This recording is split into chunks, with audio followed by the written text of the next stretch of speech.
what am I talking about? We've got an expert. We've got a guy who does this for a job. Dr. Bryce Edwards from Victoria University has been checking in from time to time, giving us updates. I thought today would be a good day to talk to him, and he joins us on the line now. Bryce, how are you, mate? Oh, I'm a bit bored. Well, I looked at this poll last night, which is basically no change to their last one, right? In the margin of error. And then I looked at that debate last night, and can I just say, someone in TVNZ who was heavily involved in that debate said the rehearsal was more exciting than what happened. Yeah.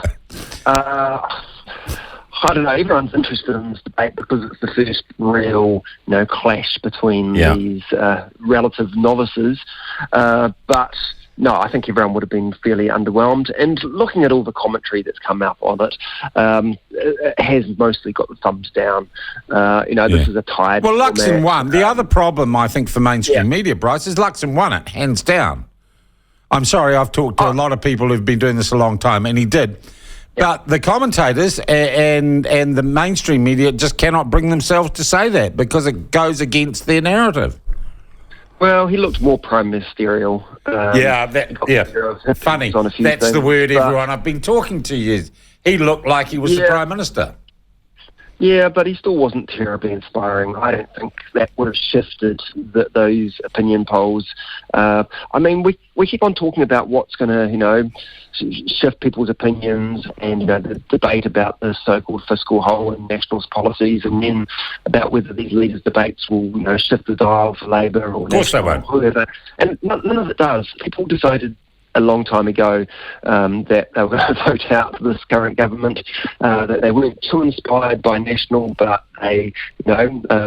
people would support them in lieu of anything better.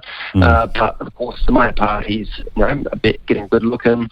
I mean, we know that in the end Labour's going to get somewhere in the mid-20s, mid to high 20s maybe. National's going to get something in the mid to high 30s. ACT and Greens are going to do somewhere in the early teens or mid. But the only real question is New Zealand First, how much they're going to get. And whether, the whole narrative now is about, I think the way things are turning is what's going to be the next government.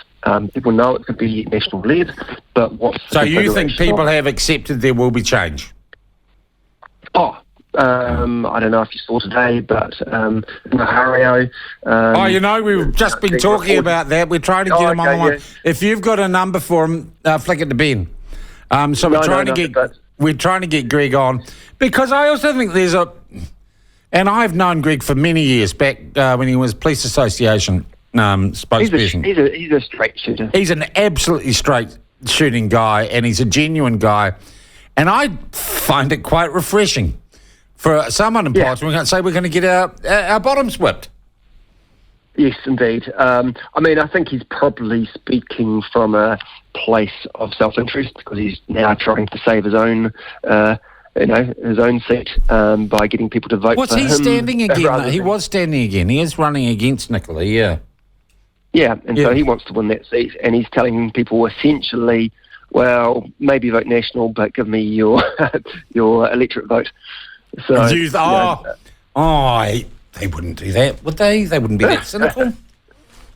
Well, he's not standing on the list, so he's saying, no use voting for Labour to get me in. The only way of getting me back in is to give me your electorate vote, and so that's going to piss off. And also, it shows what happens when a party's in freefall like Labour is.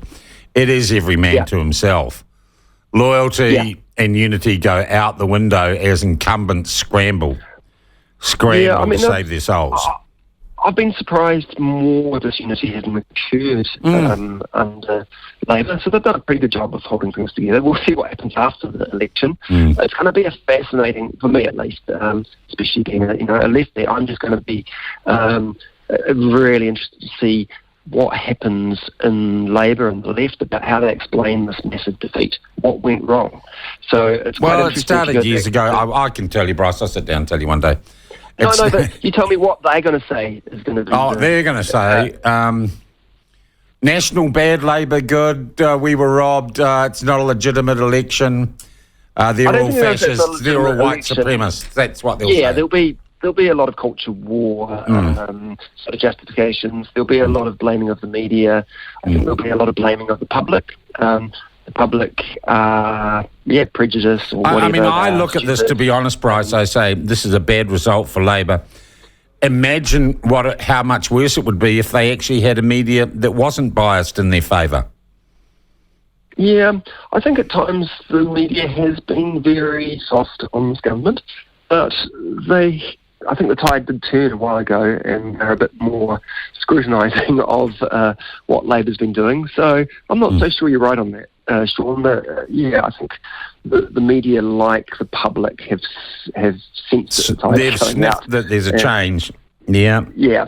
No, but deep down, they're still all lefties.